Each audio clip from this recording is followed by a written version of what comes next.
Bom dia, pessoal. Vamos começar aí a aula de hoje.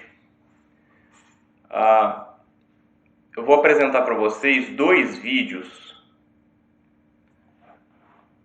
dessa instituição de ensino aqui, que chama Learn EMC. Vocês podem entrar no site lá, eles têm alguns vídeos gratuitos, outros pagos.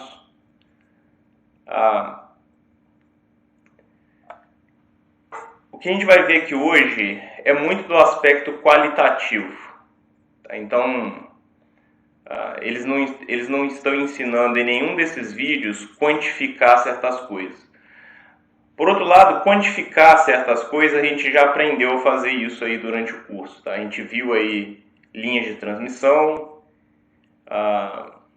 a gente viu os efeitos de componentes não ideais, vocês já viram em outras disciplinas o projeto de filtros, né? Vocês sabem lidar com capacitores, indutores, fazer filtros aí RLC. Nós também vimos aí a parte de emissões radiadas, então como que o ruído acopla no nosso circuito, né, na parte de susceptibilidade, como que o nosso circuito emite ondas eletromagnéticas. Então a gente aprendeu a quantificar essas coisas. Então a gente pode utilizar e deve utilizar esses conceitos para quantificar pelo menos trilhas mais críticas da nossa placa, né? E aí dessa forma a gente vai ter os insights, o feeling, se a gente está fazendo um bom produto ou não, se a gente está perto da certificação ou não. Então o que a gente vai lidar aqui hoje, como eu falei, do ponto de vista qualitativo, aspectos mais práticos e que a gente sempre deve atentar quando estiver fazendo uma PCB. Eu vou parar no decorrer do vídeo e vou fazer comentários, tá? O vídeo está em inglês, mas está bem fácil de entender e eu vou comentar de qualquer forma. This example is brought to you by Learn EMC. Here's an example of a printed circuit board that's likely to fail radiated emissions requirements. In this video, we'll show you how to change the layout of this board so that radiated emissions requirements are easily met. Então aqui basicamente, tá, é claro, é uma placa bem simples, poucos componentes, porém nós já temos frequência relativamente elevada, tá? Que é um cristal aqui de 64 MHz. E temos um gate array, tá? Poderia ser uma FPGA, por exemplo. Então, de novo, uma frequência relativamente elevada. Aqui nós temos um circuito que geralmente a gente tem alguns problemas, tá? Por causa de signal noise ratio, tá? Dependendo da amplitude do sinal aqui. No caso aqui a gente tem um amplificador, então não é tão crítico, ou seja, eu tenho uma entrada de sinal acústico, tá? Pode ser um microfone. Então essa trilha aqui vai ter um sinal bem pequeno. Então do ponto de vista de integridade de sinais, professor, mas isso não é um sinal digital. Tudo bem, é um sinal analógico. Então eu comentei isso com vocês lá na aula de integridade de sinais. Quando nós temos um sinal analógico de baixa amplitude, nós podemos ter problema ali de signal noise ratio. Então essa trilha aqui, ela provavelmente sofrerá disso. Depois a gente tem um amplificador, então a saída aqui desse amplificador já é um sinal que vai ter um SNR maior. De qualquer forma, esse cara é um cara complicado, é um componente de circuito complicado, porque ele é um circuito misto. Então, no circuito misto a gente tem os chaveamentos do circuito digital e os sinais analógicos. Então, geralmente esse chaveamento do circuito digital ele acaba contaminando os sinais analógicos. E aí, de novo, se esse sinal analógico não tiver um SNR suficientemente grande, esse chaveamento do circuito digital ele pode contaminar de forma tão grande o sinal analógico que seja que torne incapaz eu recuperar esse sinal analógico. Tá? Então aqui nessa placa, num primeiro momento, ela foi mal feita. Tá? Então ela comentou aqui, a probabilidade dessa placa ser certificada nas normas de compatibilidade são muito pequenas. Tá? Por quê? Porque tem vários problemas aqui. Ela vai enunciar esses problemas e aí depois a gente vai enunciar soluções e redesenhar a placa. Então vamos por partes aí. Tá? Só lembrando que é uma placa de 4 camadas. Tá ok, pessoal? Então esse aqui é o stack, eu já comentei para vocês. Então imagina que eu estou vendo a placa de lado. Então aqui eu estou enxergando a placa de cima, aqui eu estou enxergando a placa de lado. Então o sanduíche das camadas que compõem a placa. Então, a camada top é uma camada de roteamento de sinal. Essa camada é uma camada de ground. Depois eu tenho uma camada de power. E depois eu tenho uma camada de sinal de novo. Então, top, bottom, roteamento. As camadas intermediárias, ground e VDD. Tá? E power. E percebam que as distâncias não são equidistantes, ou seja, da camada top para a camada 2 aqui, eu tenho 0,25 milímetros de espaçamento. Depois eu tenho 1 milímetro de espaçamento e depois de novo 0,25 milímetros. Essa distância ela vai afetar as capacitâncias. Tá? Então a gente pode enxergar isso aqui como capacitores de placas paralelas. Então eu tenho uma capacitância da camada de sinal para a camada de ground. Eu tenho uma capacitância da camada de ground para a camada de power e uma da camada de power para essa camada de sinal. Tá? Mas no nosso caso, a capacitância aqui mais importante, vamos dizer assim, vai ser entre ground e power, porque é basicamente onde eu tenho os meus power planes, né? Ground e power. Então aqui em tese não há roteamento. Em tese aqui eu tenho toda a camada da placa coberta por cobre. Né? Então, basicamente, eu tenho um plate aqui do meu capacitor, um outro plate aqui do meu capacitor, então um capacitor de placas paralelas. Essa distância vai interferir bastante, tá? Na capacitância que eu vou ter aqui intrínseca da placa. Tá? Essa capacitância a gente toma proveito dela para os desacoplamentos. Então, a forma como nós vamos instalar os capacitores de desacoplamento, se nós vamos desacoplar o power ou o ground, vai depender bastante do stack que nós estivermos utilizando. Então a gente vai comentar disso aí também. Tá? We'll also make some changes that improve signal integrity on the board. Before we get into the specific problems with this layout, let's take a closer look at a few relevant details. Só antes da gente continuar, mais um detalhezinho. É claro que não está mostrando todas as conexões aqui, né, pessoal? Está mostrando mais as conexões que a gente teria problema, né, que estão mais sujeitas a problemas. E aí, ó, a via, tá, esse desenho aqui é uma trilha e uma bola. Bolinha preta é conexão ao plano de VDD. Então, com certeza, esse pino aqui, ó, onde eu estou com o mouse, esse pino aqui é o pino de VDD do meu gate array.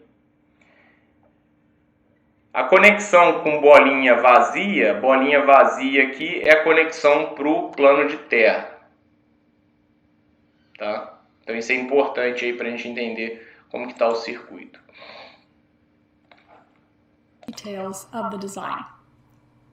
From the circuit board layer stack up, we see that we have a 4-layer board with both power and ground planes. Notice that there's 1 millimeter of spacing between the power and ground planes. Power planes spaced greater than 0.5 millimeter are considered widely spaced. The black dots on the board represent vias connecting to the power plane, and the open dots are connections to the ground plane.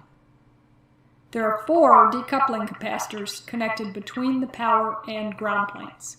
This is considered global decoupling since these capacitors are not located close enough to the active devices to be considered local. Notice that Então aqui ela falou também dos capacitores de desacoplamento, nós sempre teremos esses capacitores, pessoal. Toda vez que a gente faz uma placa hoje em dia, né, de novo, ainda mais aqui que a gente tem frequências relativamente altas, aí, 64 MHz. Então a gente vai ter esses capacitores de desacoplamento. Toda vez que você olha, vou fazer uma placa microcontrolada, você vai se basear num layout de referência, um design de referência que o fabricante daquele microcontrolador geralmente fornece. Ele já vai lá te dar os insights de falar como que você deve efetuar os desacoplamentos, tá? E aí geralmente vai ter uma nota lá falando que esses capacitores eles devem estar bem próximos dos pinos de VDD, o que a gente não vê aqui, tá? Então aqui a gente está vendo realmente 4 capacitores de desacoplamento e, deixa eu voltar aqui, 4 capacitores de desacoplamento e eles realmente estão longe. Professor, mas o quão longe, o quão perto que deve estar? Então a gente realmente deve fazer isso bem próximo, tá? E aí a gente já vai também elucidar aí o porquê, já.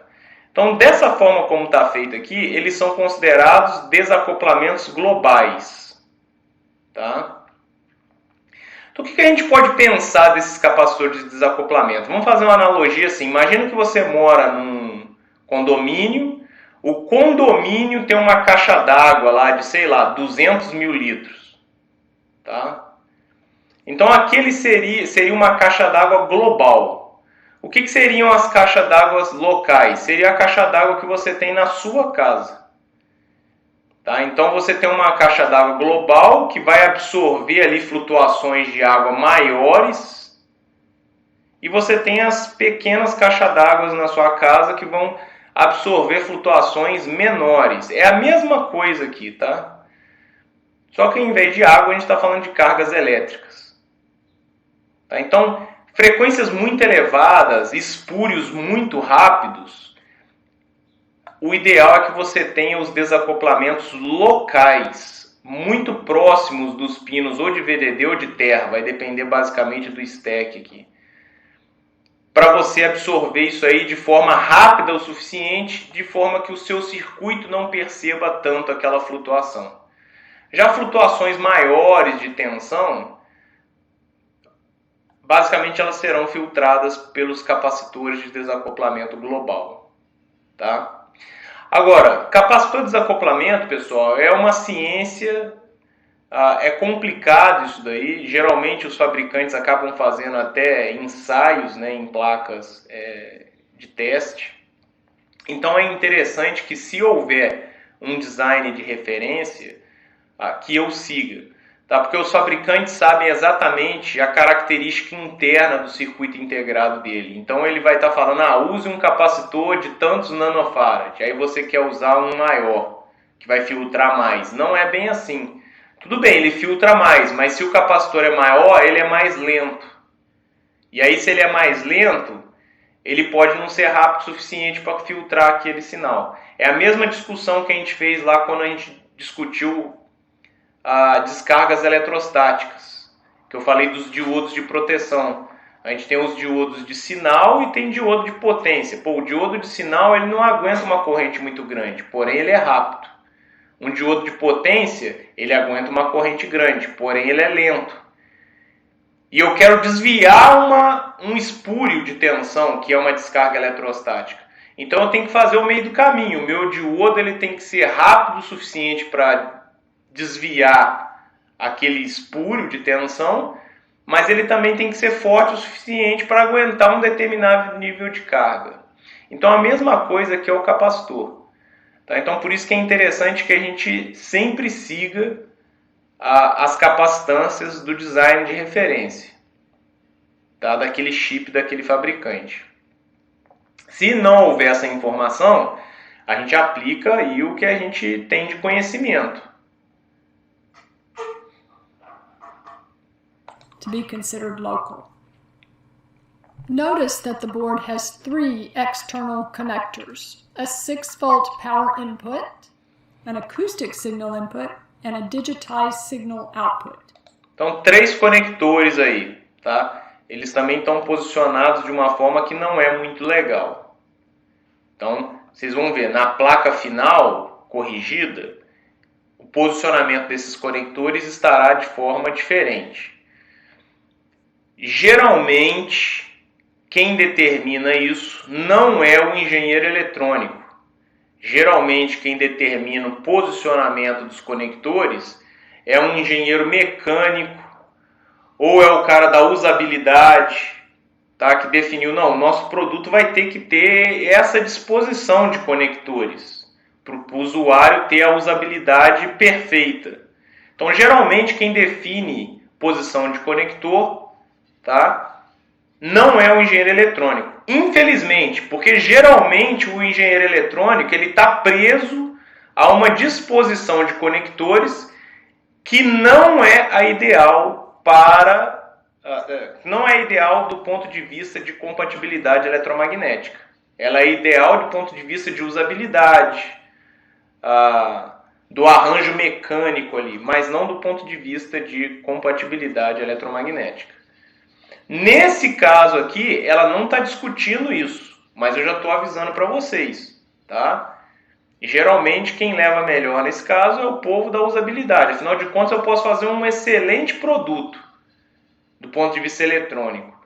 Mas se ele não tiver uma boa usabilidade, não fornecer uma boa experiência de uso para o usuário não vai querer aquele produto. Tá? Então, a gente tem que ceder aí e se rebolar para contornar os problemas de EMC que a disposição ali não adequada desses conectores vai gerar. This is a mixed signal board since it has both analog and digital circuits. Now, with respect to unintended radiation and signal integrity, there are two major problems with this board and also a few minor problems. The first major problem is that high-speed circuitry is located between the external connectors on the board. Bom, então ela está falando aqui que tem dois problemas maiores do ponto de vista de compatibilidade. O primeiro deles, pessoal, e isso aqui é uma regra de ouro, tá? E aí eu vou explicar o porquê também. Olha o que ela está falando aqui, ó. Eu tenho circuitos de alta velocidade entre conectores. Quando a gente falou lá de antenas, a gente não aprendeu a projetar antenas, mas a gente viu aspectos de antenas, né? Então, por exemplo, imagina no caso dessa placa aqui, eu tenho um conector aqui, se eu tenho um conector, vai vir um cabo aqui, ó. Então eu vou ter um cabo para cá, e vou ter cabos para cá também, ó. E aí eu tenho um oscilador entre esses cabos, tá? Então cabos, geralmente vai vir um cabo grande, sei lá, 1 metro, 2 metros. Então eu estou formando o quê? Principalmente nessa configuração que está aqui, eu estou formando dipolos. Tá? Eu não consigo riscar aqui o vídeo. Mas se vocês lembrarem, né, um dipolo. O que era um dipolo? Eu tenho um oscilador e aí eu tenho um polo para cá, um outro polo para lá. É o que eu vou ter aqui. E como eu vou ter fios grandes, se eu considerar, por exemplo, um dipolo de meia onda aí de 3 metros de comprimento, vamos considerar 1 metro, 1,5 metro para cá, 1 metro, 1,5 metro para cá.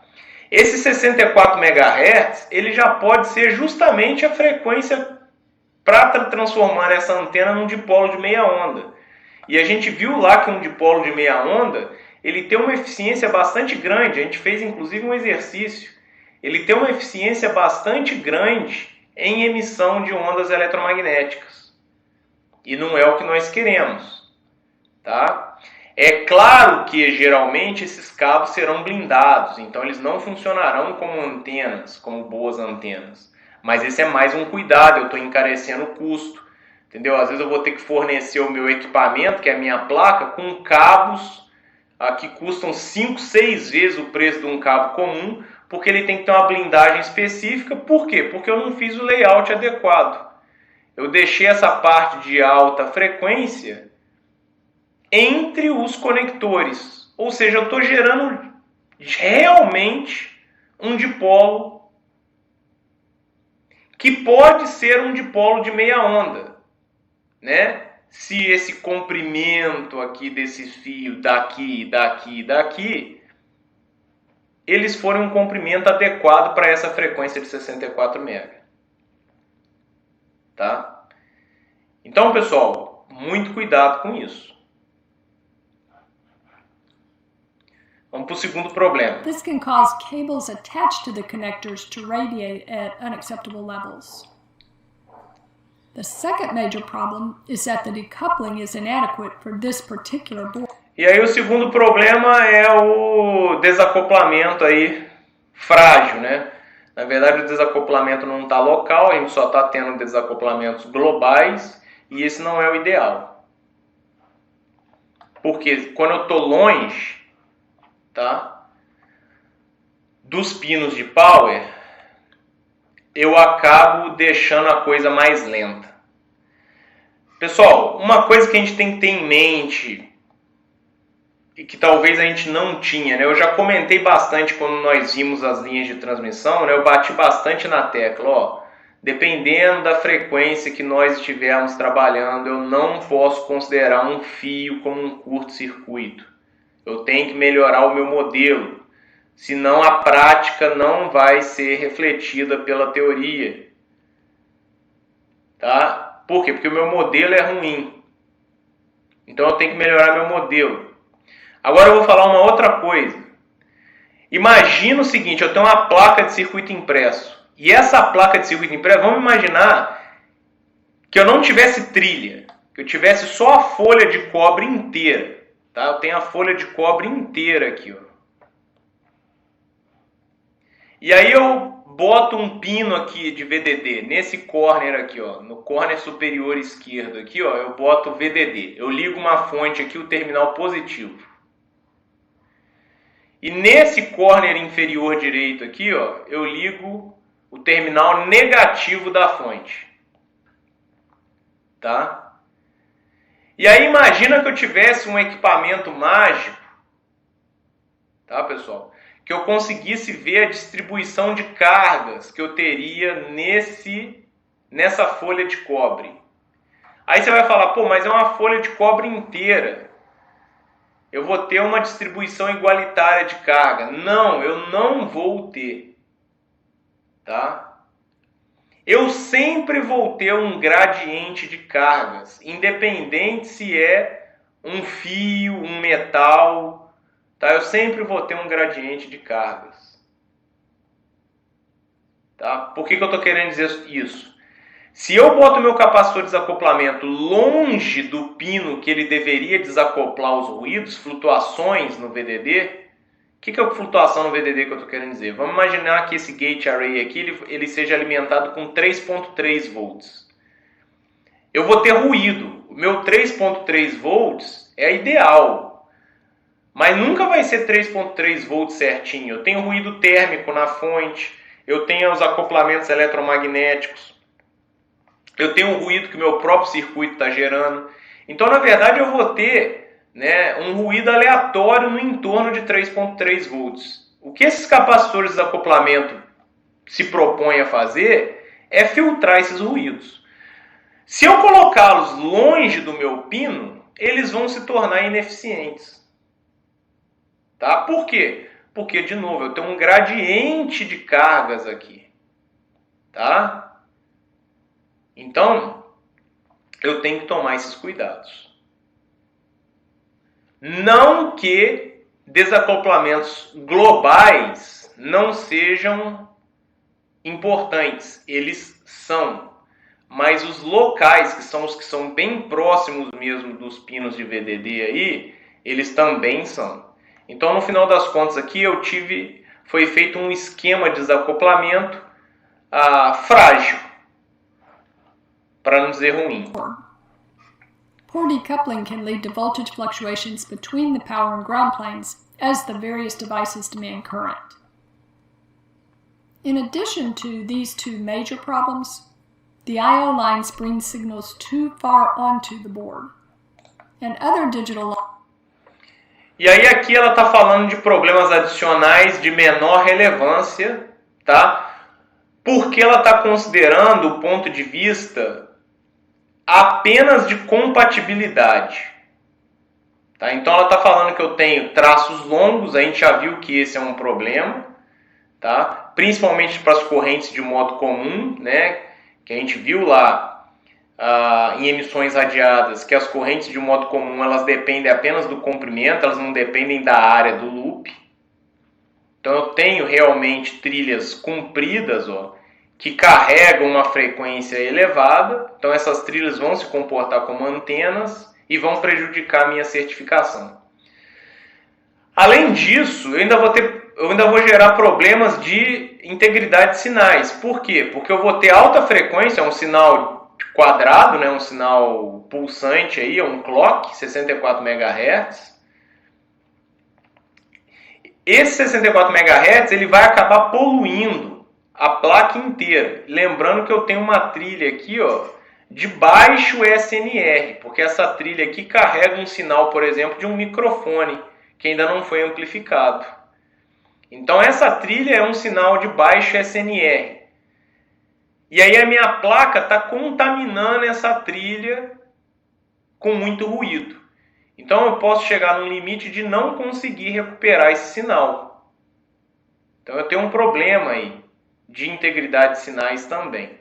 Então eu preciso também rearranjar o roteamento dessas trilhas para ter uma coisa menos pior. Lines, such as the clock lines, are also longer than necessary. To reduce interference to these signals, we need to shorten the traces as much as possible in the new layout. One final problem is that the unamplified acoustic signal shares the same ground plane return path as the digital signals. The interference resulting from sharing a return path is especially detrimental to signals that are both low frequency and low amplitude, and that's exactly what we have here with the unamplified acoustic signal. E aí um problema adicional que também tem a ver com integridade de sinais, não é um problema grave para compatibilidade, também diz respeito a essa trilha, tá? Esse chip, né, que é o amplificador analógico aqui, ó, ele está compartilhando o mesmo plano de terra, lembra, bolinha vazia, ó, connection to ground plane. Então aqui esse chip está sendo conectado ao ground plane, que é a segunda camada, tá?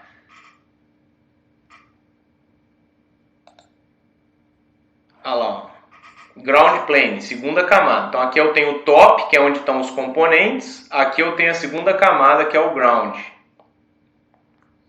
Tá? E eu só tenho um plano de ground.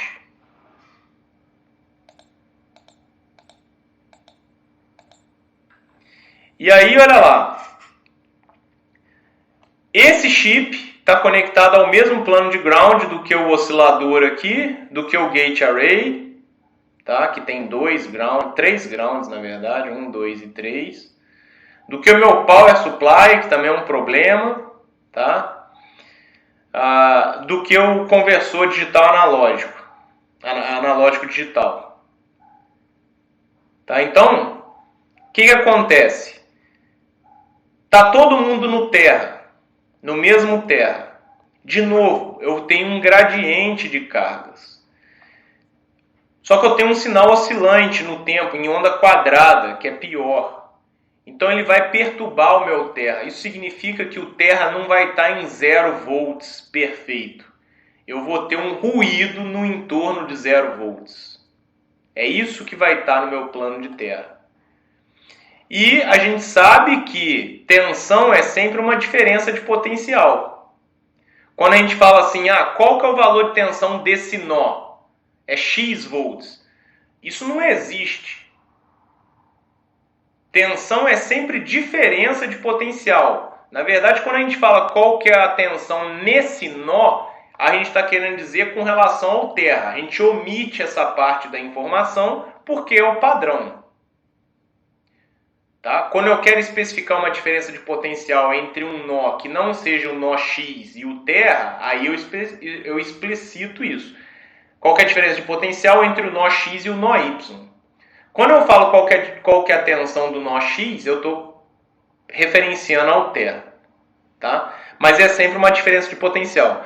Se o terra está compartilhado com outros dispositivos que poluem esse terra, ou seja, que geram ruído nesse terra, a minha diferença de potencial estará comprometida. Ou seja, esse nó, ele enxerga esse ruído, já que ele é a diferença de potencial dessa trilha para o terra.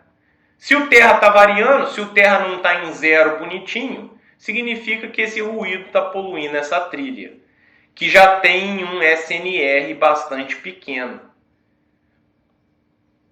Esse não é um problema de compatibilidade, mas é um problema de integridade de sinais. Provavelmente eu vou acabar amplificando aqui só ruído.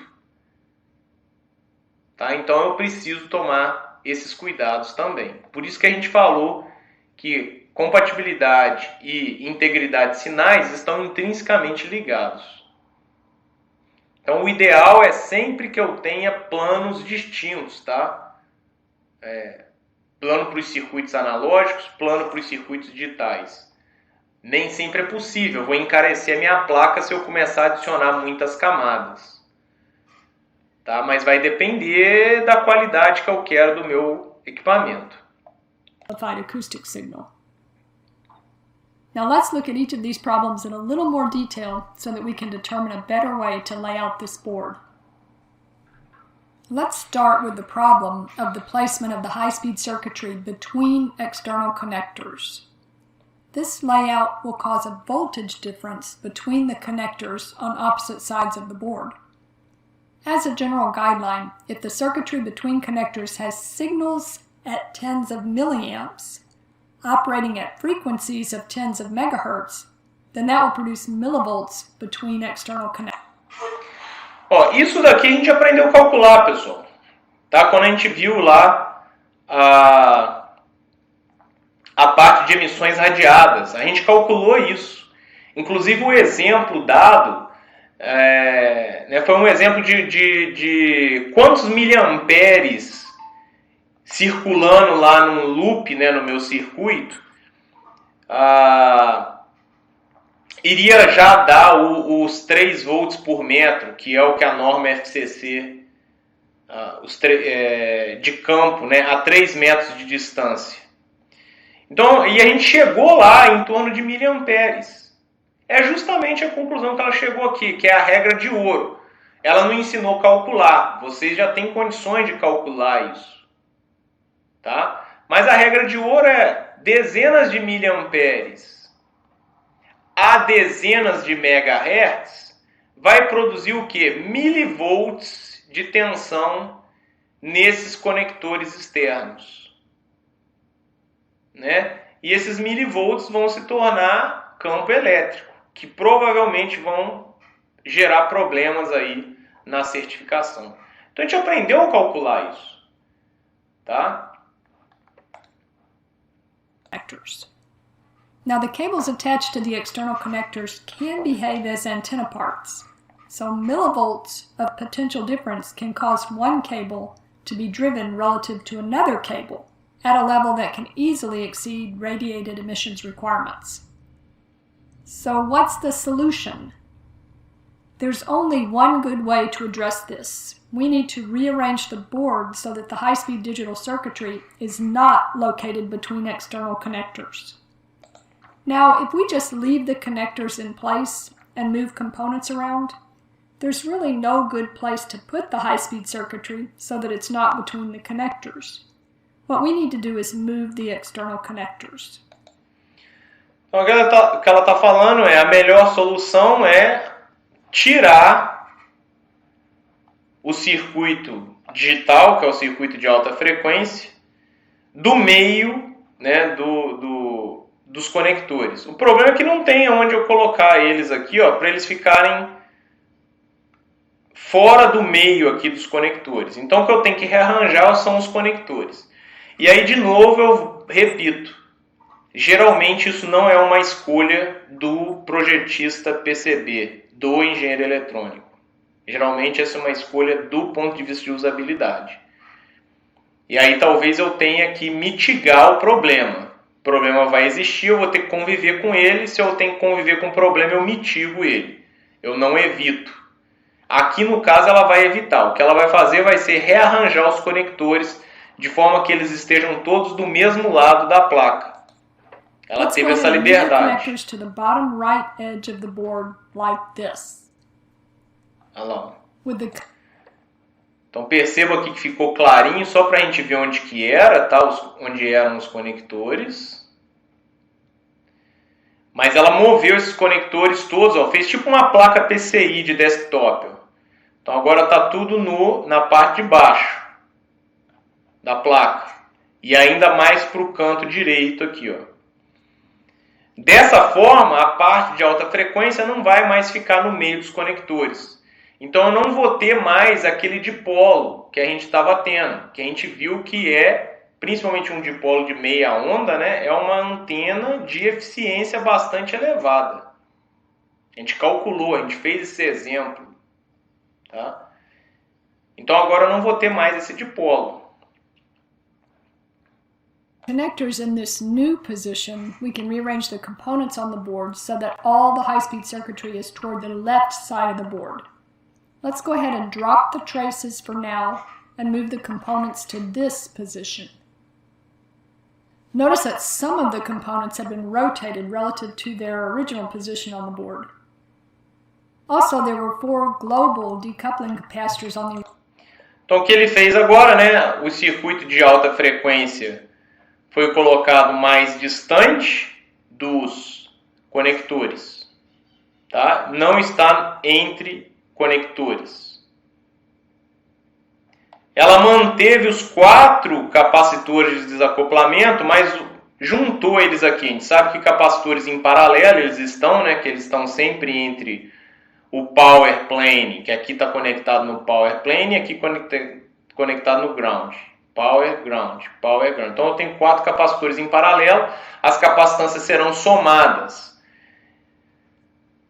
Isso é uma boa prática, já que aqui eu tenho capacitores globais. Tá? Aqui eu tenho capacitores globais. Eu, particularmente, ainda deixaria esses capacitores globais mais próximos da fonte de alimentação. Tá? Eu deixaria eles mais próximos da fonte de alimentação. Original board, and we've just moved them out of the way for now. This arrangement of components will allow us to shorten I/O lines and other high-speed digital lines, which reduces the likelihood of interference. But most importantly, with this new arrangement, we'll be able to lay out the traces so that there's no high-speed circuitry between external connectors. This means we've addressed the first major problem associated with this board. Então agora também com esse arranjo de componentes, né, a gente vai poder diminuir as trilhas. Então nesse ponto eu também vou chamar a atenção para deixar bem claro uma coisa, pessoal. Como que a gente começa uma placa de circuito impresso? Provavelmente, como que vocês começaram a placa do projeto PBL de vocês, sem ter essa experiência, sem ter tido esse curso? Provavelmente vocês se orientaram pela facilidade de roteamento e pela diminuição do número de vias ou de jumpers que vocês precisaram fazer, tá? Ou seja, aqui eu consigo fazer a trilha desse pino para esse pino sem cruzar com outra coisa. Então, provavelmente foi assim que vocês se orientaram para fazer a placa.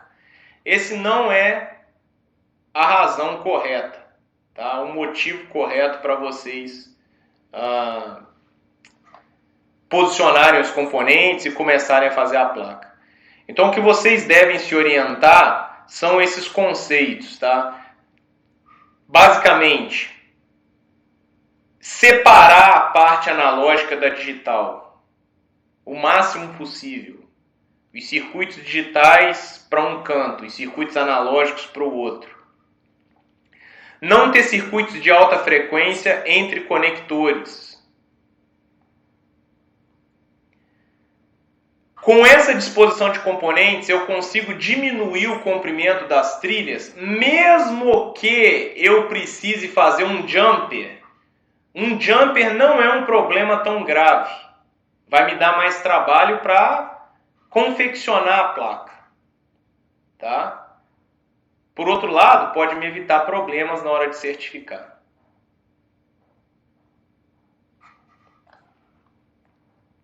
The second major problem with the original board was poor decoupling. This can cause voltage variations between power and ground, which can affect the operation of the devices and can also cause radiation or signal integrity problems. Decoupling is intended to stabilize the voltage difference between power and ground. Now, this board already has 4 decoupling capacitors, but the original placement of these capacitors was global. Boards that don't have closely spaced power and ground planes should have local decoupling. Recall that this board has widely spaced power and ground planes since they are separated by more than 0.5 millimeter. When an active device on a board with widely spaced power and ground planes draws current, the current comes from the power planes first unless there is a local decoupling capacitor very close by. We need to move the existing decoupling capacitors much closer to the active devices, and also add a few more. Here's a method for locating decoupling capacitors on boards with widely spaced power and ground planes. This method assumes that the active devices and decoupling capacitors are on the same side of the board, which is the case we have here. First, look at the layer stack up to determine which plane, power or ground, is the most distant from the component layer. If the power plane is farthest from the component layer, then the decoupling capacitors should be placed at the power pins of the devices. Whereas if the ground plane is most distant from the components, the decoupling capacitors should be placed at the ground pins. Essa daqui é uma outra regrinha de ouro, que geralmente é o comum, tá? Por que geralmente a gente desacopla localmente o power e não o ground? Porque geralmente, principalmente em placas de 4 camadas, geralmente o stack é assim, nessa ordem. Não necessariamente com essas distâncias, com esses espaçamentos. Mas geralmente a gente faz signal, onde a gente bota os componentes, ground, plane, signal de novo. Então, o componente ele está mais perto do ground do que do plane. Então, de novo, devido ao gradiente de cargas, quando esses componentes vão puxar a corrente, né, ele está mais longe do power. Então, por isso que nós devemos fazer o quê? Nós devemos desacoplar o power nesse caso. Então, de novo, os componentes estão aqui em cima. Para esses componentes, eles estão mais longe do power. Tá? Então, a gente deve fazer o desacoplamento nos pinos de power. Então, a gente deve colocar capacitores de desacoplamento próximos ao pino de power. Vamos supor que eu tivesse também, é muito comum isso, né? Eu tivesse componentes aqui na camada de baixo. Tivesse componentes aqui. Esses componentes aqui, eles estariam mais distantes do ground. Então, eles atenderiam essa segunda regrinha de ouro aqui, ó. Se o plano de ground está mais distante dos componentes, que seria o caso, ó, o componente está aqui, o ground está aqui agora, coloque os capacitores de desacoplamento nos pinos de ground. Tá, pessoal? Então, essa é uma excelente regra qualitativa, né? Uma regrinha de ouro aí. Eu vou estar melhorando substancialmente a performance, o desempenho do meu desacoplamento de ruído se eu seguir essas orientações. Isso geralmente não está sendo falado lá no meu design de referência. Até porque é um design de referência, geralmente é um sisteminha, uma plaquinha só para botar o componente daquele fabricante, mas ele não tem como saber quais são os periféricos, quais são os outros circuitos que você vai botar na placa. Então pode ser que seja necessário eu fazer modificações. Então é interessante que eu aplique essas regras aí. Tá? of the devices. For this example, the power plane is farther from the component layer than the ground plane. So we want to locate the decoupling capacitors near the power pins of the components. Recall that connections to the power plane are shown by filled dots on this layout. We'll place the decoupling capacitors so that they share the via connecting each device to the power plane. Então aqui ela vai adicionar, além dos 4 aqui, ó, vão ser somados capacitores de desacoplamento locais. Tá? E o que ela vai fazer aqui ainda? Ela vai compartilhar a via. Então a via desse pino que vai para o power, que traz o power para esse pino, vai ser a mesma via do capacitor de desacoplamento. Ó. Now, if for some reason we could not place the decoupling capacitors right next to the component pin, it would be okay to place the capacitor and the via a few millimeters away. A short trace connected to the active device is fine, but decoupling capacitors should always be connected to the plane through vias adjacent to the mounting pads. So here's where we'll plug. Olha lá. Então agora, o que ela fez? Ela adicionou lá os capacitores de desacoplamento locais, compartilhando a mesma via. Se isso não for possível, tá? Vamos supor, tem algum outro componente aqui perto, eu não pude colocar dessa forma. Então eu coloco o capacitor de desacoplamento alguns milímetros do lado, com uma via própria. Tá? Ah, mas eu já tenho uma trilha aqui de VDD nessa placa. Aí eu vou e conecto esse cara nessa trilha de VDD. Não, tá errado. Não é uma boa prática. Os capacitores de desacoplamento devem ou compartilhar a mesma via do pino que ele está desacoplando, ou ter uma via exclusiva. Nunca conecte ele numa trilha aqui já.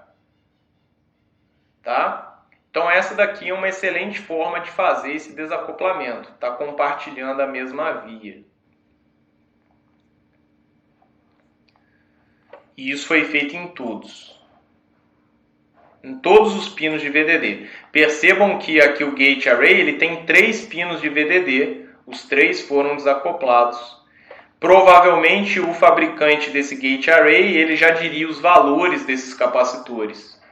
Então é interessante que sejam seguidos esses valores. Place the decoupling capacitors relative to the devices. Notice that the gate array has 3 power pins, so we gave it 3 decoupling capacitors.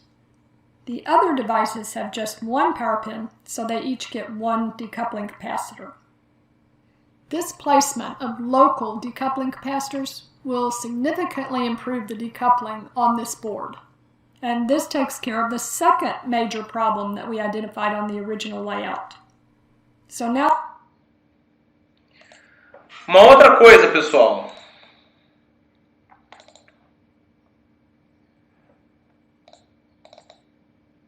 Tem até uma videoaula gravada desse paper, que é um paper escrito aqui pelo fabricante de componentes eletrônicos AVX. A gente comentou desse paper quando a gente falou de efeitos de componentes reais. Então a gente viu que, por exemplo, um resistor, ele não é uma resistência, ele é um componente físico que tem encapsulamento, tem fio atrelado, tem as imperfeições.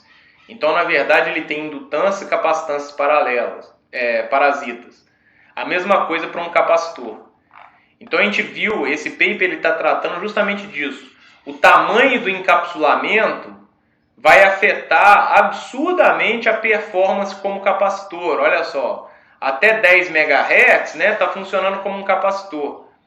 A partir aqui de, sei lá, uns 8 MHz, ele já está funcionando como um indutor, sendo que esse cara é um capacitor. Onde que eu quero chegar com isso? Geralmente, o fabricante, por exemplo, do Gate Array, ele informa lá, olha, utilize capacitores de tantos nanofarad para desacoplar esse pino, de, sei lá, 1 microfarad para desacoplar esse pino e, sei lá, de 100 nanofarad para desacoplar esse pino. Além de falar a capacitância nominal, geralmente vai estar escrito lá o encapsulamento. Ah, é um SMD 0402, é um SMD 0804.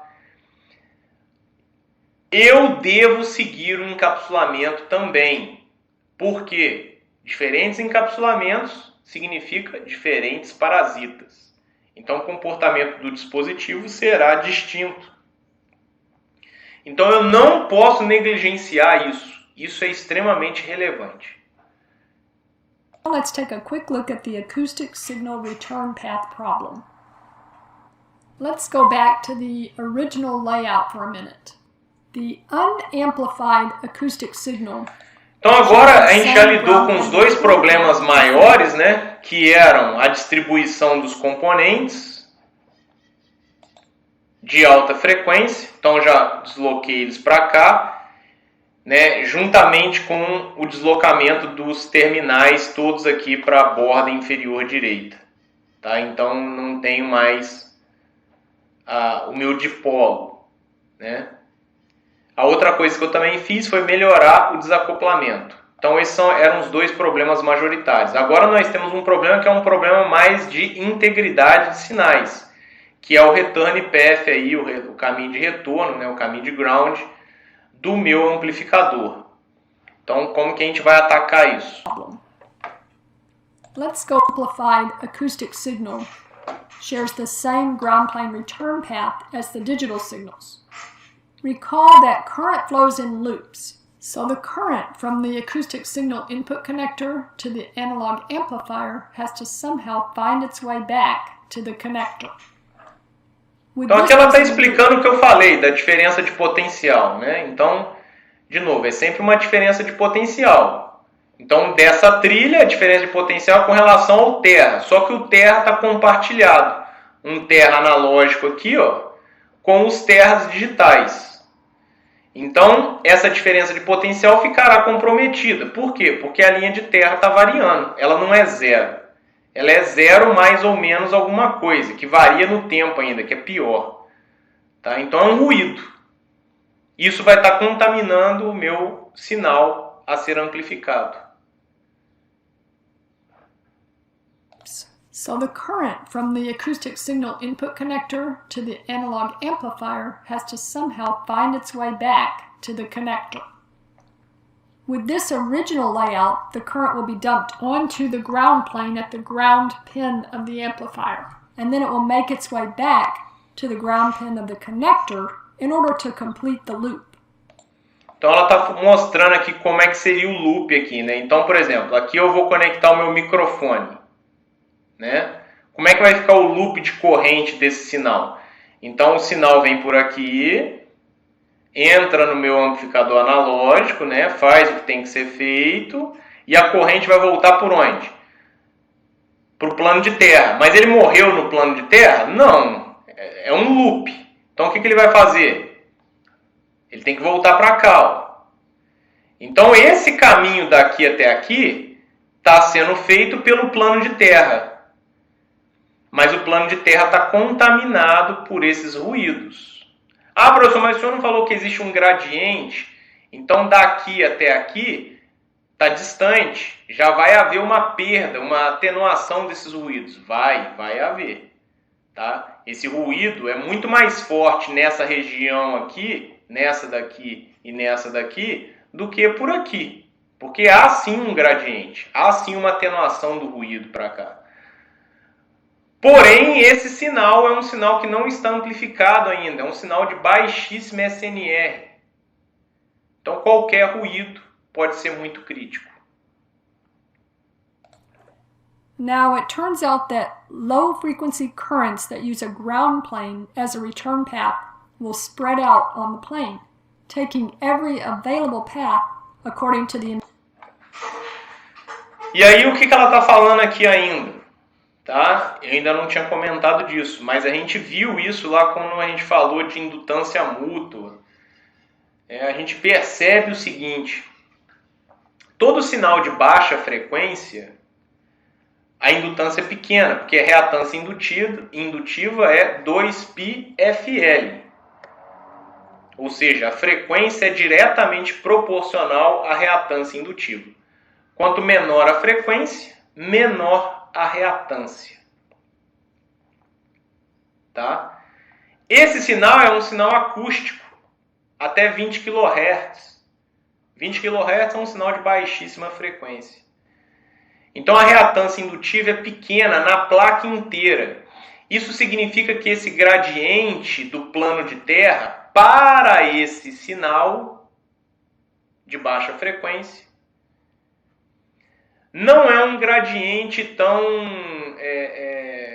qual que seria a palavra aqui? Não é um gradiente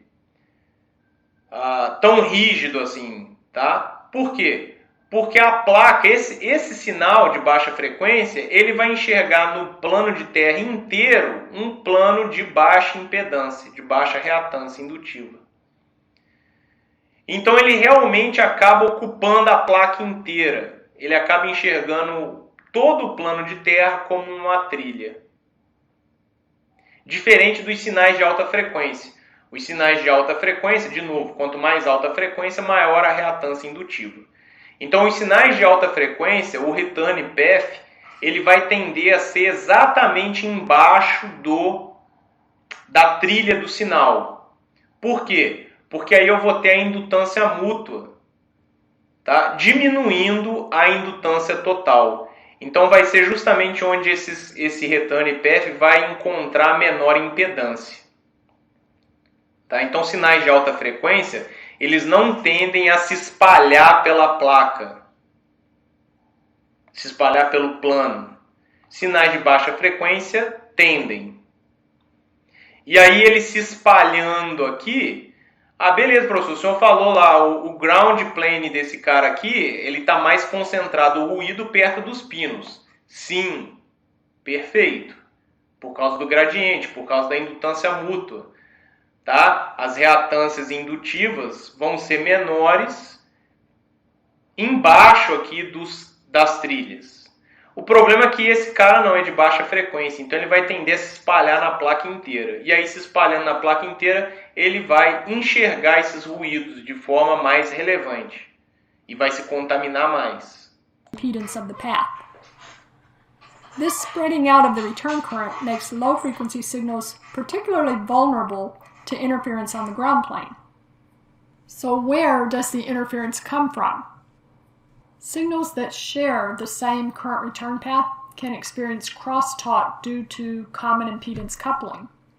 Typically, this crosstalk is on the order of minus 60 dB, or 3 orders of magnitude, although it could be greater for long traces running side by side, or it could be less for circuits that are distant from each other. Using the minus 60 dB estimate for the crosstalk, a digital signal at 3 volts can be expected to generate about 3 millivolts of low-frequency noise in a circuit sharing the same ground plane.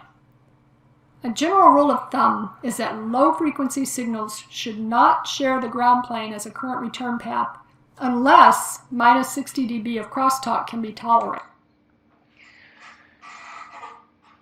Então, continuando com a explicação dessa trilha, como o plano de terra é um plano, né, ele não é uma trilha em si, mas, de novo, vão acabar se formando trilhas virtuais por causa da indutância mútua, por causa dos caminhos de menor impedância. Isso para os sinais de alta frequência. Para os sinais de baixa frequência, essa reatância indutiva ela não é substancial, porque a frequência é pequena.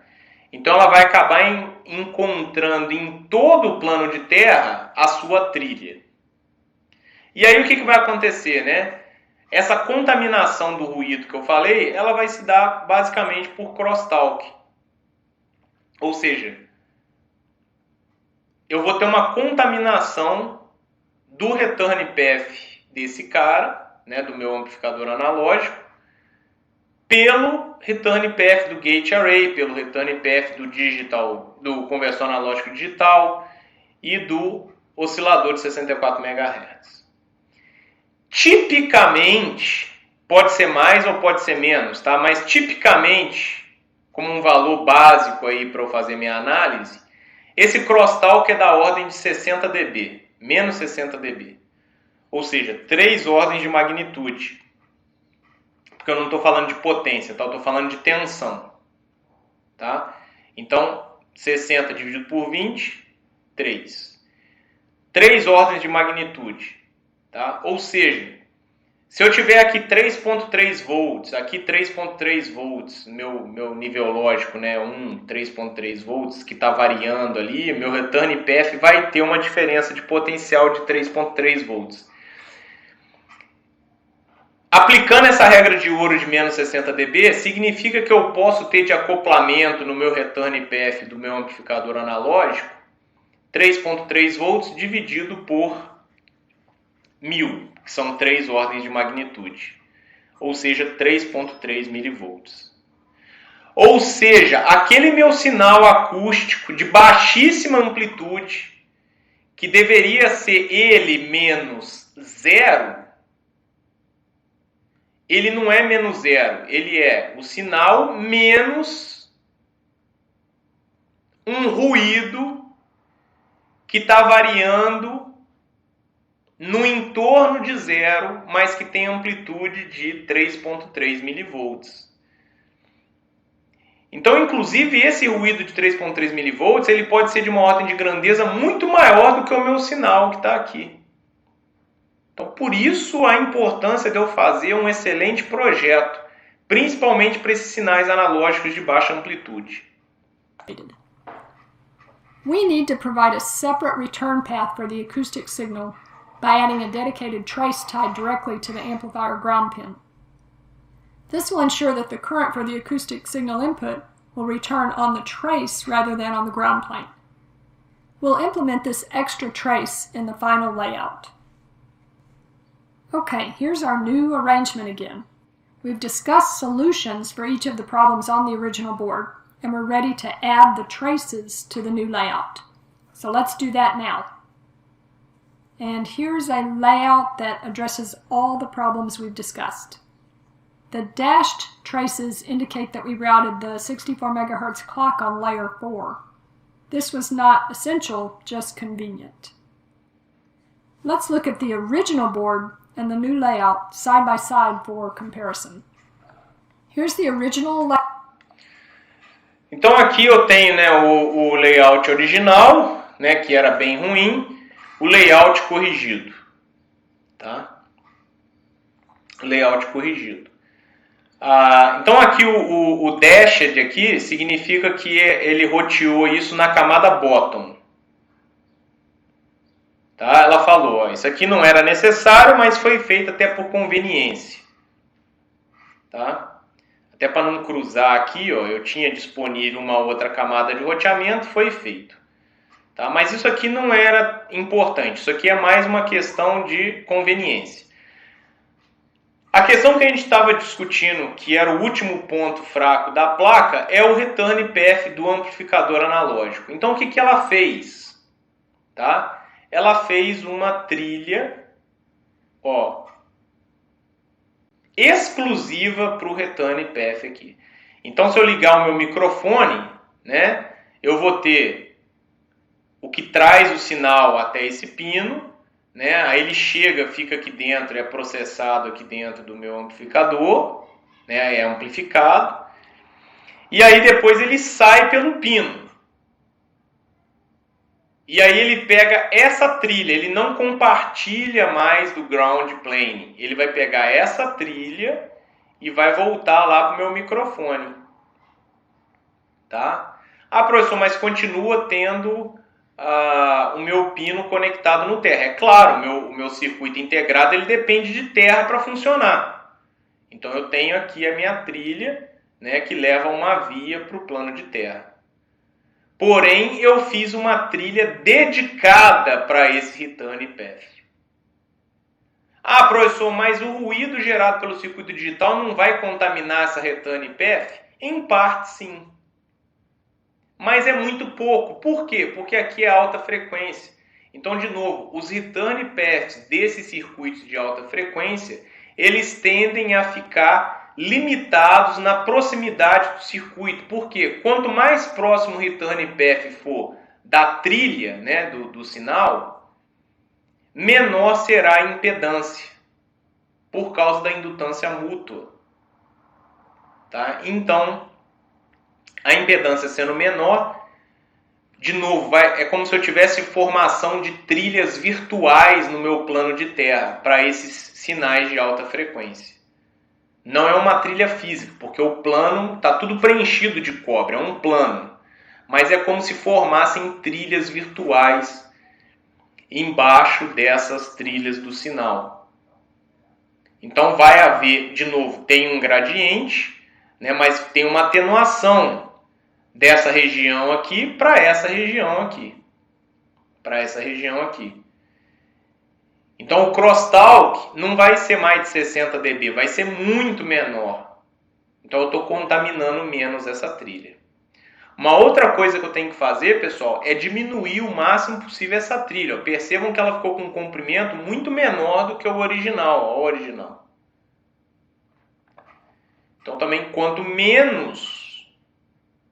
menor o meu comprimento, tá? Menos susceptível a crosstalk nessa trilha. Layout on the left and the new layout on the right.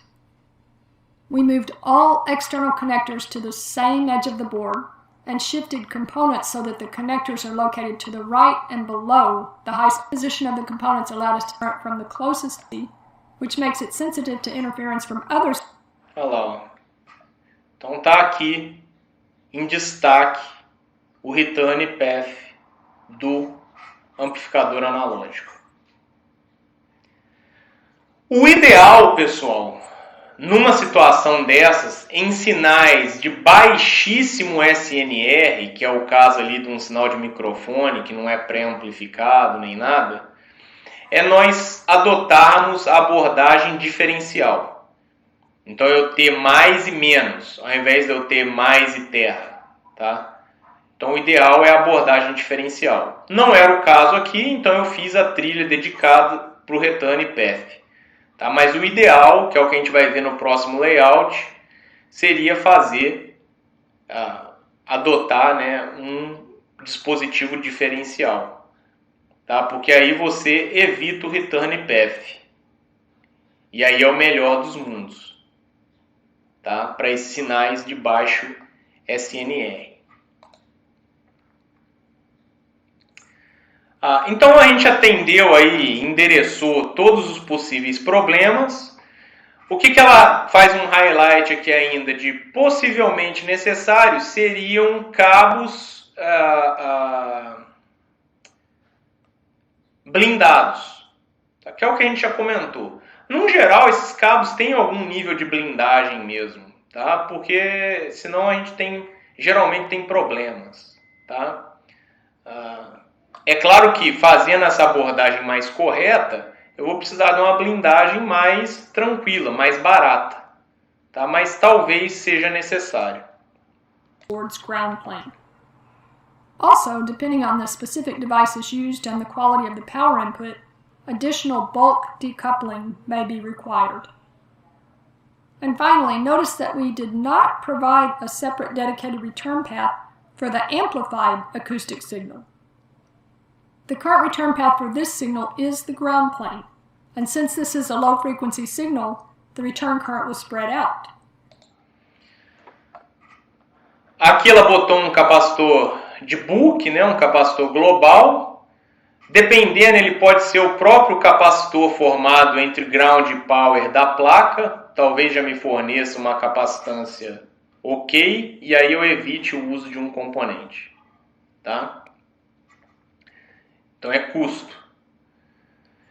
Uma outra coisa que ela está comentando aqui agora, desenhou uma setinha aqui, né, é o return path da saída do amplificador. Então eu fiz um return path para entrada. Ó. Essa trilha aqui é o return path da entrada do sinal do meu microfone lá, por exemplo.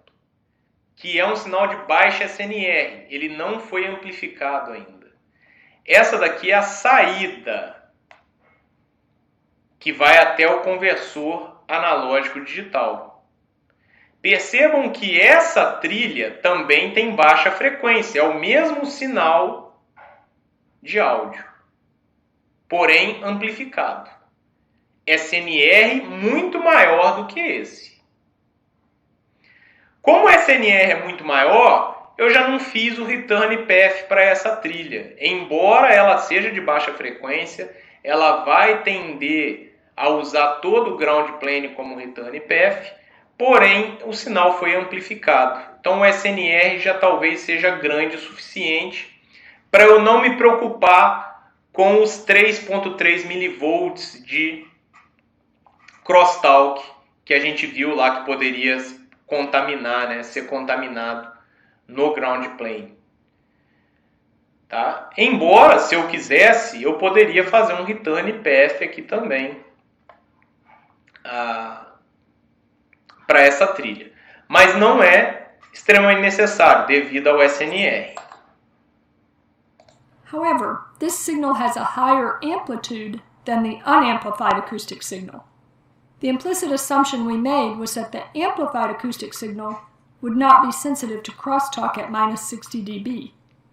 If this is not a good assumption, a dedicated return path should be provided in the form of a trace from the ground pin of the digital analog device to the ground pin of the amplifier, with a single point. Então esse return path aí exclusivo, dedicado, que a gente teria que fazer, seria um return path desse pino, né, do pino de terra do conversor analógico digital para esse pino. Assim como foi feito desse pino lá pro terra do microfone, né, do dispositivo que vai ser conectado aqui. Então eu teria que fazer uma trilha dedicada, tá, até esse pino aqui. Então ele ficaria com uma trilha dedicada aqui e outra trilha dedicada aqui. Ah, professor, mas não é tudo um curto-circuito? Não, pelo amor de Deus, tá? É o que a gente tem discutido. Não é um curto-circuito. Sempre vai haver um gradiente de distribuição de cargas. Esse gradiente ele é muito dependente de quê? Do stack, a característica do stack, porque isso vai gerar uma capacitância de bulk ali, e das frequências dos sinais. Connection to the ground plane. We'll see a case like this in a future example. For more